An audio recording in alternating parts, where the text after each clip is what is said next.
जय हिंद दोस्तों। आज की इस वीडियो में जो है हम लोग जानेंगे कि भारतीय संविधान का निर्माण जो है कैसे कैसे हुआ था। तो ये वीडियो जो है बहुत ज़्यादा इंपॉर्टेंट है, इसलिए वीडियो में अंत तक बने रहिए।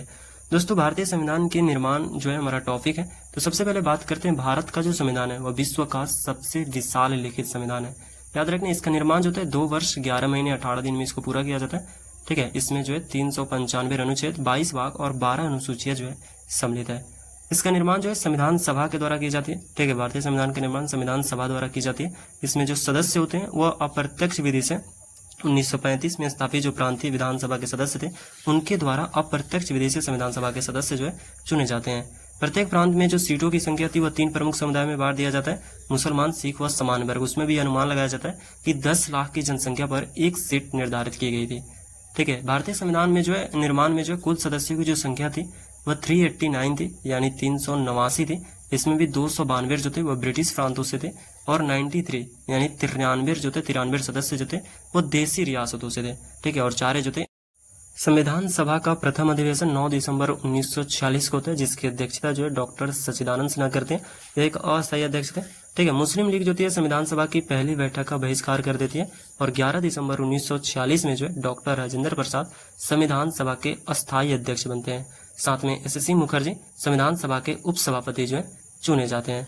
ठीक है, पंडित जवाहरलाल नेहरू की बात करते हैं तो पंडित जवाहरलाल नेहरू जो है 13 दिसंबर 1946 को उद्देश्य प्रस्ताव संविधान सभा के समक्ष रखते हैं, जो कि भारतीय संविधान की नींव थी। ठीक है, उद्देश्य प्रस्ताव जो है भारतीय संविधान की नींव थी। उद्देश्य प्रस्ताव जो है उसके द्वारा उद्देश्य प्रस्ताव को लागू संविधान में परिष्कृत करने के लिए कई समितियों का गठन किया जाता है, जिसमें डॉक्टर भीमराव अम्बेडकर की प्रारूप समिति थी।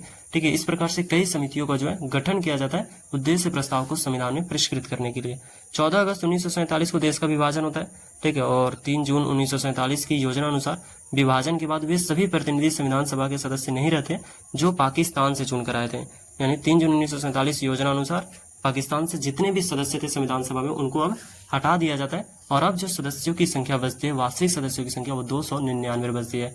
उसमें भी 26 नवंबर 1949 को जब संविधान को अंगीकृत किया गया, एडॉप्ट किया गया, तो 284 सदस्यों ने संविधान सभा पर हस्ताक्षर किया। 26 जनवरी 1950 भारतीय संविधान को लागू किया जाता है। 26 जनवरी को क्यों लागू किया जाता है? क्योंकि 1930 में 26 जनवरी का दिन जो है संपूर्ण भारत में स्वाधीनता दिवस के रूप में मनाया जाता था। 1930 से, ठीक है, सन 1930 से ही 26 जनवरी का दिन जो है भारत में स्वाधीनता दिवस के रूप में मनाया जाता था और इसलिए 26 जनवरी 1950 जो है भारत का प्रथम गणतंत्र दिवस के रूप में मनाया जाता है। अन्य बातें में डॉक्टर भीमराव अम्बेडकर भारतीय संविधान के जनक कहे जाते हैं। संविधान सभा की जो अंतिम बैठक होती है 24 जनवरी 1950 को होती है और इसी दिन संविधान सभा द्वारा डॉक्टर राजेंद्र प्रसाद को जो है भारत का प्रथम राष्ट्रपति चुना जाता है। याद रखना, इसी दिन 24 जनवरी 1950 को संविधान सभा द्वारा डॉक्टर राजेंद्र प्रसाद को भारत का प्रथम राष्ट्रपति जो है चुना जाता है।